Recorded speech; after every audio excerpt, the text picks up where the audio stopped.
Salam TIETB. Jumpa lagi di One Wealth Outlook, Market Update minggu ketiga, Mei 2021.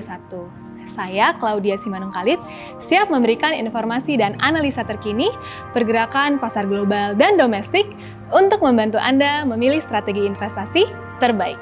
Risk assets kembali tertekan sepanjang minggu lalu, tercermin melalui pelemahan di indeks saham benchmark Dow Jones dan S&P 500 di Amerika Serikat yang masing-masing membukukan pelemahan mingguan sebanyak lebih dari 1%, dan indeks Nasdaq dengan komposisi saham-saham berbasis teknologi melemah lebih dalam, sebanyak lebih dari 2%.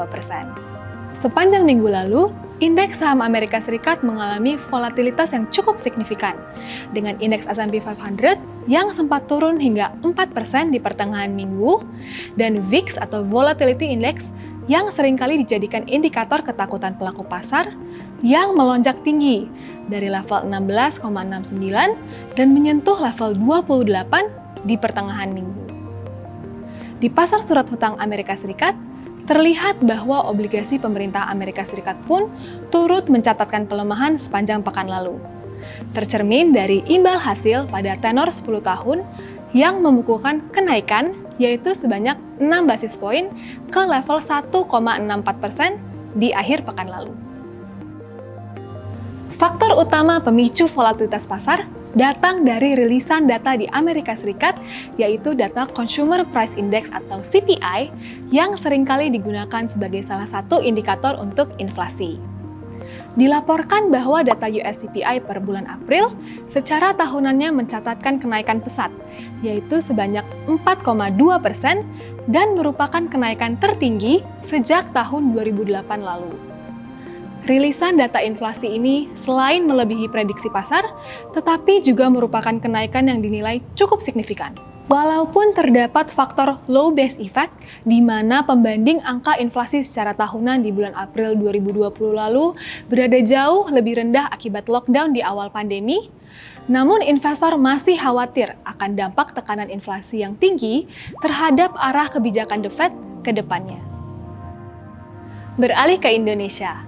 Pekan lalu, pasar keuangan dalam negeri hanya dibuka selama 2 hari pertama dan ditutup mulai hari Rabu sampai hari Jumat dalam rangka Hari Raya Idul Fitri. Selama 2 hari tersebut, IHSG mencatatkan penguatan tipis, yaitu sebanyak 0,17% dan ditutup di level 5.938 atau masih di bawah level psikologisnya di 6.000. Terkait nilai tukar, rupiah turut menguat sebanyak 0,6% terhadap US dollar menuju level 14.195.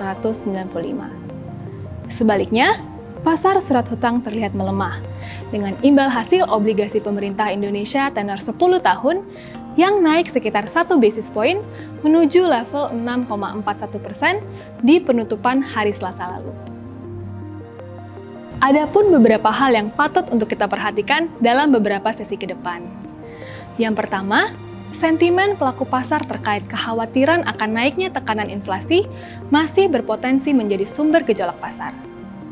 Sejalan dengan pandangan grup kami menilai bahwa The Fed masih belum akan memulai untuk menaikkan suku bunga acuannya dari level saat ini di jenjang 0 sampai 0,25% sampai dengan paling lambat tahun 2023. Kami memandang bahwa dengan level unemployment rate yang saat ini masih tinggi di 6,1%, potensi untuk bertahannya inflasi di level yang tinggi seperti saat ini masih akan cukup terbatas. Sehingga, perlunya bagi bank sentral untuk tetap bersikap akomodatif. Yang kedua, kasus COVID-19 baik dari dalam maupun luar negeri juga patut untuk kita perhatikan. Negara tetangga seperti Singapura, Malaysia, dan Taiwan terlihat mulai kembali memperketat pembatasan sosialnya demi menekan kasus COVID-19 yang kembali meningkat. Sedangkan dari dalam negeri, resiko akan kenaikan kasus baru pun juga patut untuk kita waspadai, terutama menyusul mobilitas masyarakat yang terlihat meningkat seiring dengan adanya libur panjang minggu lalu. Sekian informasi dan analisa kali ini. Untuk dapat mengikuti update pasar terkini, Anda dapat mengakses weekly market journal kami melalui link di bawah ini. Dan jangan lupa untuk mengklik tombol subscribe, like, share, dan komen. Saya Claudia Simanungkalit, nantikan One World Outlook berikutnya di minggu depan. Salam TAYTB!